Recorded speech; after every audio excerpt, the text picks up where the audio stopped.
An elegy written in a country churchyard. A meditative poem written in iambic pentameter quatrains by Thomas Gray, published in 1751. A meditation on unused human potential, the conditions of country life, and mortality. The poem is one of the best known elegies in the language. It exhibits the gentle melancholy that is characteristic of the English poets of the graveyard school of the 1740s and 50s. The poem contains some of the best known lines of English literature, notably, "Full many a flower is born to blush unseen, and far from the madding crowd's ignoble strife." The elegy opens with the narrator musing in a graveyard at the close of the day. He speculates about the obscure lives of the villagers who lie buried and suggests that they may have been full of rich promise that was ultimately stunted by poverty or ignorance.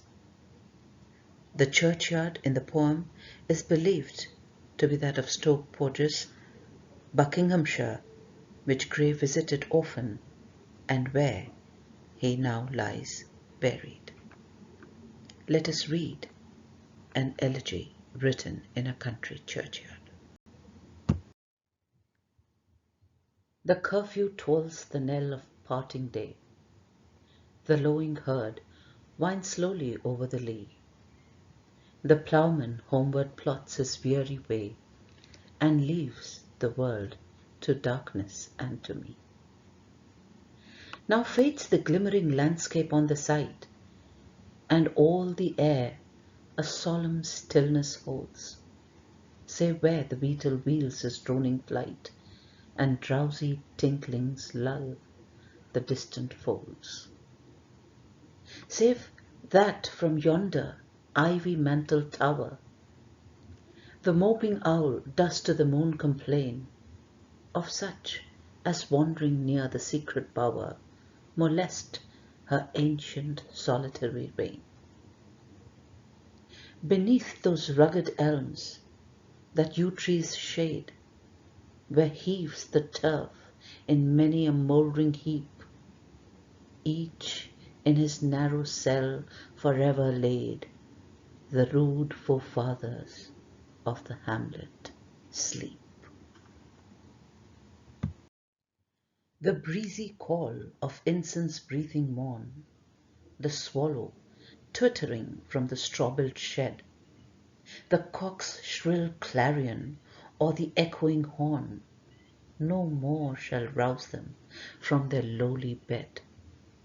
For them no more the blazing hearth shall burn, or busy housewife ply her evening care.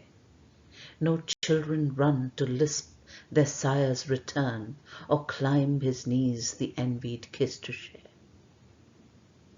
Oft did the harvest to the sickle yield their furrow, oft the stubborn glebe has broke. How jocund did they drive their team afield, how bowed the woods beneath their sturdy stroke. Let not ambition mock their useful toil, their homely joys and destiny obscure, nor grandeur hear with a disdainful smile the short and simple annals of the poor. The boast of heraldry, the pomp of power, and all that beauty, all that wealth ever gave, awaits alike the inevitable hour. The paths of glory lead but to the grave. Nor you, ye proud, impute to these the fault, if memory over their tomb no trophies raise, where through the long-drawn aisle and fretted vault the pealing anthem swells the note of praise. Can storied urn or animated bust back to its mansion call the fleeting breath? Can owner's voice provoke the silent dust, or flattery soothe the dull cold ear of death? Perhaps in this neglected spot is laid some heart, once pregnant with celestial fire, hands that the rod of empire might have swayed, or waked to ecstasy the living lyre. But knowledge, to their eyes her ample page, rich with the spoils of time, did never unroll. Chill penury repressed their noble rage, and froze the genial current of the soul.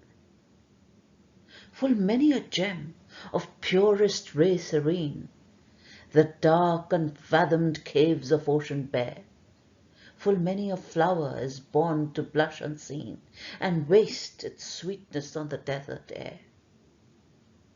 Some village Hampton, that with dauntless breast the little tyrant of his fields withstood, some mute inglorious Milton here may rest, some crumble, guiltless of his country's blood.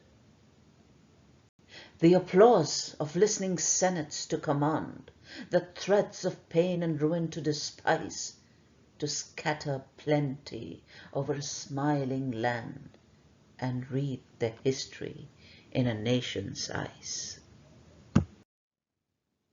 Their lot forbade, nor circumscribed alone, their growing virtues, but their crimes confined, forbade to wade through slaughter to a throne, and shut the gates of mercy on mankind. The struggling pangs of conscious truth to hide, to quench the blushes of ingenuous shame, or heap the shrine of luxury and pride with incense kindled at the muse's flame. Far from the madding crowd's ignoble strife, their sober wishes never learned to stray along the cool sequestered vale of life. They kept the noiseless tenor of their way.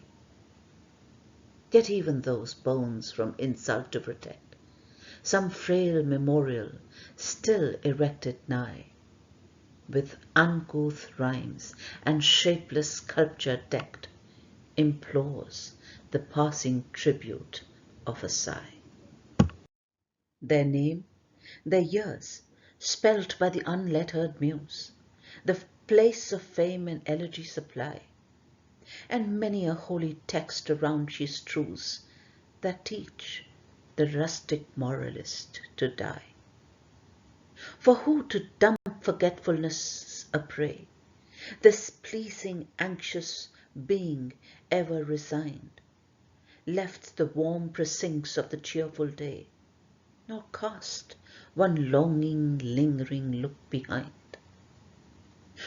On some fond breast the parting soul relies, some pious drops the closing eye requires. Even from the tomb the voice of nature cries, even in our ashes live their wonted fires.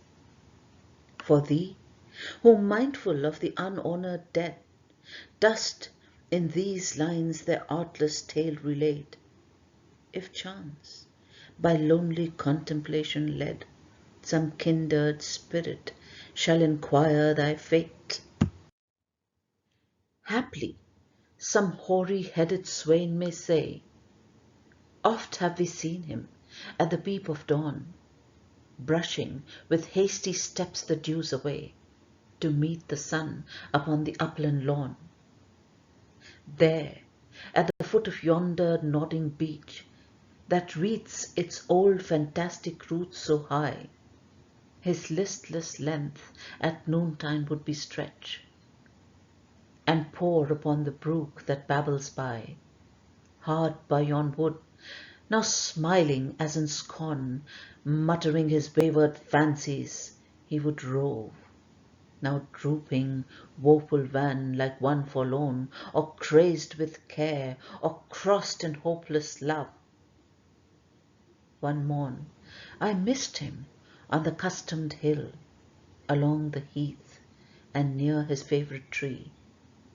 Another came, nor yet beside the rill, nor up the lawn, nor at the wood was he. The next, with dirges due in sad array, slow through the churchway path we saw him borne. Approach and read, for thou canst read the lay graved on the stone beneath yon aged thorn. Here rests his head upon the lap of earth, a youth to fortune and to fame unknown. Fair signs frowned not on his humble birth, and melancholy marked him for her own. Large was his bounty, and his soul sincere. Heaven did a recompense as largely send. He gave to misery all he had, a tear he gained from heaven. 'Twas all he wished, a friend. No further seek his merits to disclose, or draw his frailties from their dread abode. There they alike in trembling hope repose, the bosom of his Father and his God.